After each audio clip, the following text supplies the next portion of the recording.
king.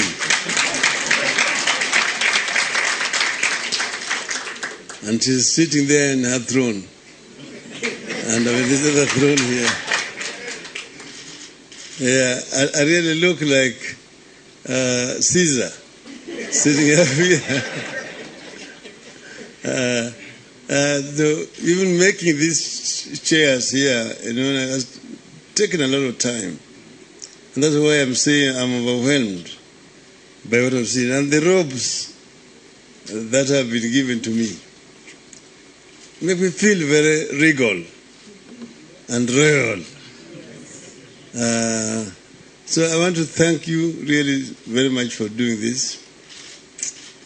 But then when the people were speaking,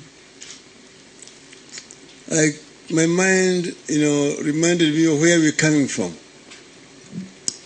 I'm a Pan-Africanist, but also an Afro-optimist.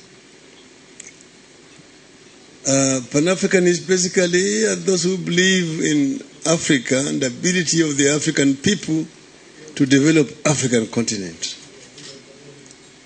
I'm a student of Kwame Nkrumah, Osaji of Kwame Nkrumah, Julius Kambarage Nyerere, Milton Obote, Samora Machel, Nelson Mandela Madiba, Gamal Abdel Nasser, Ahmed Ben Bella. Those are the people that inspire me. Those are the people who recognize that Africa can only be truly independent when the rails of Africa are independent. Osagie Kwame Nkrumah said that Africa must unite.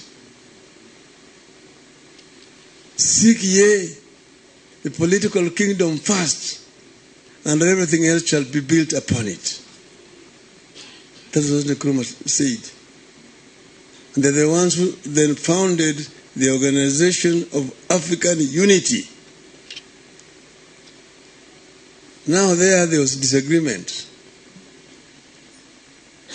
Nkrumah wanted Africa unity now. That those who are saying, no, we need to have gradual unity. Start with regional blocks, then an African Union government. Mwalimu Nyerere opposed him and others. But in 1997, before Mwalimu died, he gave a lecture in the University of Ghana in which he confessed that Nkrumah was right and they were wrong. Now, Africa is the richest continent on earth in terms of mineral resources. It is a paradox that the richest continent in terms of resources is also the poorest. Some people who have been talking about colonial legacy, but he said Africa was not the only part of the world that was colonized. India was also colonized. Korea was also colony.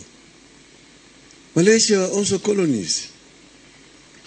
So there's no excuse why Africa should remain behind now. The reason why Africa has continued to lag behind is because of poor leadership. Those who have not been able to give Africans equal opportunity to realize the African dream. African youth have been dying in the Mediterranean, seeking greener pastures in Europe where they're not wanted. They're not doing it because they love to do it. They're doing it because of lack of opportunity on the African continent. we've not been able to make full use of our manpower resources. Africa is now the youngest continent demographically. 70% of most of African population are below the age of 35. That can either be a blessing or a curse, depending on how you take it. The youth, if they're not empowered with skills, then they can become a drag on society. They become drug addicts, delinquents, and criminals. But properly empowered with the requisite educational skills, then they can become the source for wealth creation on the continent. The African youth do not want tokenism. They need opportunities.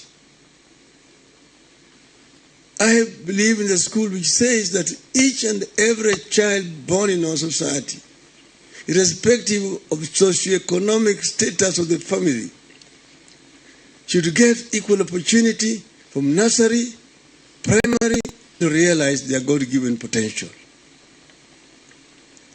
And once that has been done, they should have an opportunity to get quality jobs so that they can be able to make their contribution to the society. By that, I don't mean wheelbarrows. They need to have really meaningful jobs. Because if you say that we give these children laptops from nursery to primary, and once they come out, you tell them, kazi ni kazi. You can even take a wheelbarrow.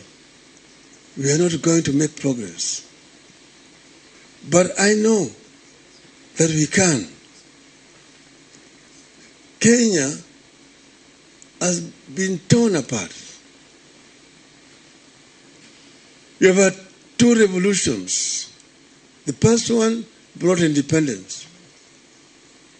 Second one gave us a new constitution. Now the third one is the one that we're embarking on now. And this is economic revolution to improve,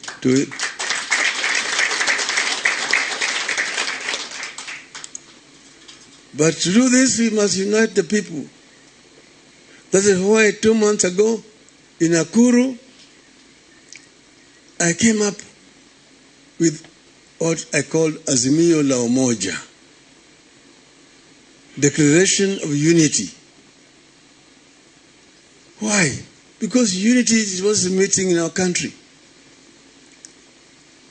We need to unite our people. This country is torn along ethnic lines.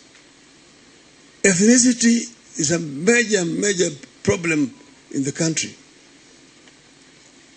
After a child has gone to school and worked so hard, when they go for interviews for jobs, the name that determines whether they're going to be employed or not,